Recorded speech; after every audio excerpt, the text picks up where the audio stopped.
AF. I'm a personal trainer and I love helping people strengthen their glutes, their core, their back, and make it all function together properly. So today we're going to do a foundational movement that requires all of those muscles, and it is called the American deadlift. What we're going to do today is focus on your setup and your movement. And if you, for whatever reason, cannot seem to access your glutes through deadlifting, then you most likely need some glute activation, in which case watch my next video on glute activation. We want to grip with our toes, press up through our heels. You want to squeeze your glutes and think about your glutes the whole way up and down. Core should remain engaged, and you should be able to breathe while having an engaged core. And lats should always be pulling this way so that your lats are helping to hold the weight instead of you crouching over it. All right, let's get started. So there are two things for deadlifting: a standing plank and the hinge. So you know when you do a core exercise and you're in a plank, right? You want to be in a straight line. I want your hips slightly tucked under, but not a lot. Okay, just slightly, so that they're tight and engaged and supporting the pelvis. I want your core sucked in, not arched and not hunched. And I want your lats always reaching down into your back pockets, so you're really tall and tight, as we call it. This is how we pick up heavy things. Position is the hinging position and also your setup. So I really want to make clear that the deadlift is not a squat. It is a different exercise. One of the main differences here is when you squat, your hips get as low as your knees, or if you're doing a deep squat, they get even lower. And if you're doing a deadlift, your hips are higher than your knees at all times, no matter which kind of deadlift you're doing. Grab something heavy or medium if this is your first time.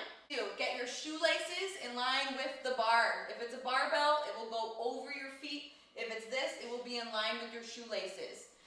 Line it up with your shoelaces, the middle of your foot, the bridge of your foot. So step up like that.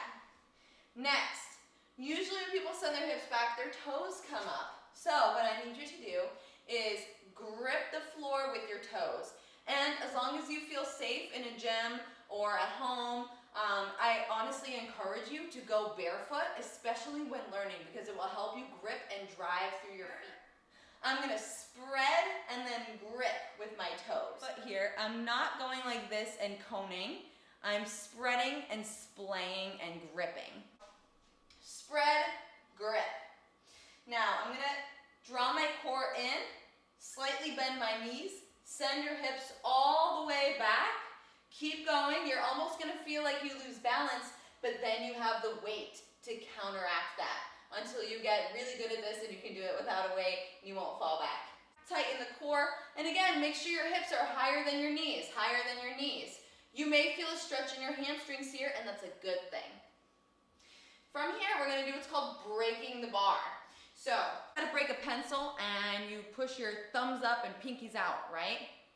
Now you can do this motion with your shoulder as well. And you'll notice, you can even put your hand here, how it moves something that's a muscle called your lat, your latissimus dorsi, and it is an extremely important muscle. If you're a client of mine, you know I love working your lats. And then you're gonna grab onto the bar and engage your lats, and this is your final setup point before you go. You're gonna pull back. Take an inhale into your abdomen. Stay tight. Chest up, glutes forward. Exhale. Notice I'm in a standing plank. I'm not here, and I didn't shove my hips so far forward that I look like a straw in the wind or something. So then you're gonna keep your core tight again, send those hips back as you bend your legs, and bring it all the way to the ground. Romanian deadlift, you don't touch the ground. American deadlift, touch the ground every time. Pull those shoulders back, press through, and come up. Two very common things that I see in individuals is the stripper, which doesn't work your glutes that much. No matter who you are, we gotta work your glutes, okay? They're like the key to life. The stripper looks like is pulling up and then under and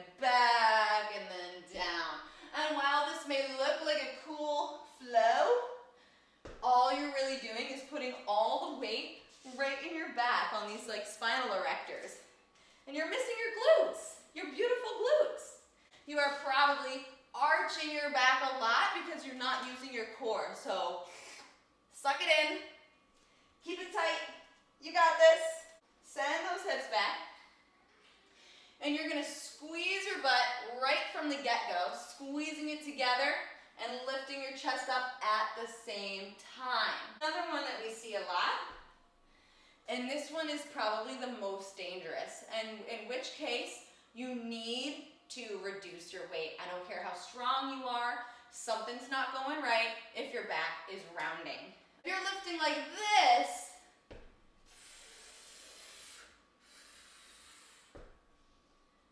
you are not using your lats, and you're not pulling your shoulders back into your back pocket.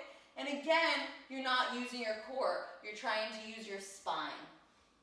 So, hips back, knees above ankles. You should not be leaning forward past your weight. You should be behind your weight. Press through, chest up, glutes forward. And now here's the thing about keeping your glutes engaged. You're gonna kind of try and squeeze them even though they're spreading apart on the way down. So I call that spreading apart with tension. So send them back, spreading apart with tension, exhale up, and bring it back. Thank you so much for watching. I hope that this was helpful. Please go ahead and try it, and if you have any questions, leave a comment and I'll be sure to get back to you. Thank you so much.